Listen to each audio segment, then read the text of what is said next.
Okay, this is video 3 of our walk cycle animation. So we have Frobot into our first and last contact position. What we need to do now is set a keyframe for him. I'm going to set a keyframe. This is our timeline just down the bottom here. As you can see, it says 0/60, which means that we're at frame 0 of 60 frames at the moment. I can drag my slider along, as you can see, and that will then tell you what frame you're at.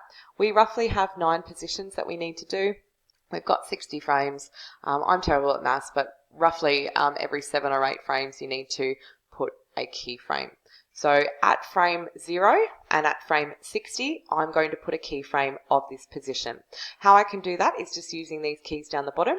I've got a key and I can press that, and as you can see on my timeline now, it has set a keyframe.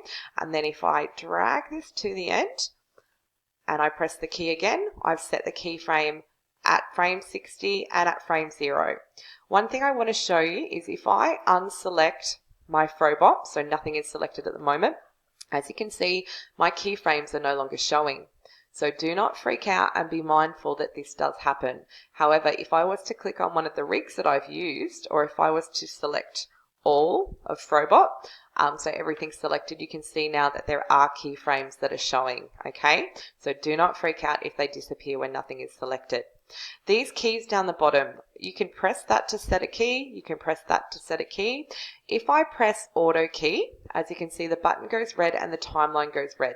Basically, this will automatically set a key for you depending what frame that you're on and anything that's moved. So if I go to my next position, so let's say we want to put that on like frame 8, and I put him now into the low position, you'll see that this will automatically set a key for me.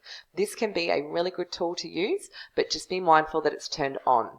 To turn it off, I just simply press it again to turn it off. So I'm going to put auto key on, and I'm going to put my Frobot into his next position, so which is the low position. So as you can see, this is the lowest position for him.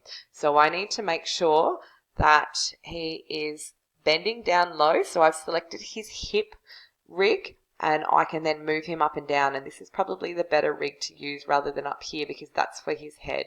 So if I push him down quite low, and then I want his foot in front needs to be set flat, and it is bent as well, which has automatically happened when I've pushed his hip down, and this foot at the back, if I have a look, it is more just stretched out a little bit further, to be honest, from where it was, and the toe is definitely hitting the ground, so I might just push that out a little bit more.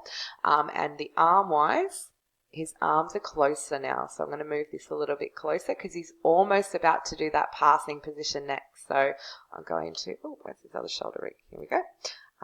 Move his arms slightly a little bit back. As you can see here on my timeline, automatically, because I've got my auto key turned on, it has set a keyframe for me now at frame 8. And if I was to move it back, you can see that he's moving very slowly into his second position, which is really cool. All right, I'm going to now make my other positions for passing, high, contact, and get him back to this frame here, strictly following the positions on the reference image. Okay, so as you can see, I have been going along my timeline and I've been putting all of the positions from my reference images, and now I'm just going to select my first keyframe. I'm going to press Control C, and I'm going to put it right down the end. I'm going to turn my auto key off though, and I'm going to press Control V, and I'm going to copy. Oh, that didn't work. Hang on, I'm using the wrong thing, sorry. So what I want to do is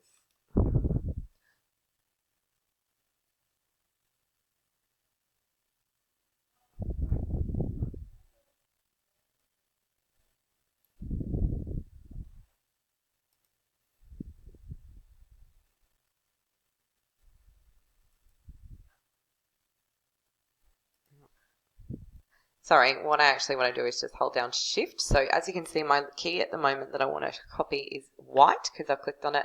I hold down Shift and I can then click and drag this key and put it down to the frame 60 there. So if I drag my slider, you can see that my character is not working. Hang on, I've done something wrong here. What I want to do is I want to select all of Frobot. Then I want to select my key here, and then I want to shift and drag it down. My apologies. Okay, so now it should work. So if I drag my slider, he goes back to that initial position, which is the same one as the start. So in hindsight, this should play a walk cycle. So I'm going to use my play buttons down the bottom here to play the timeline. As you can see, my Frobot is now looping in a walk cycle. It's a little bit glitchy with that last movement going back to the first one there, but as I said, this is quite a rushed one, so you can perfect it as much as you like, and then you can add in some keyframes of your character moving his lips or moving his eyebrows or any kind of secondary movement there. When it comes to rendering, I will show you in the next video.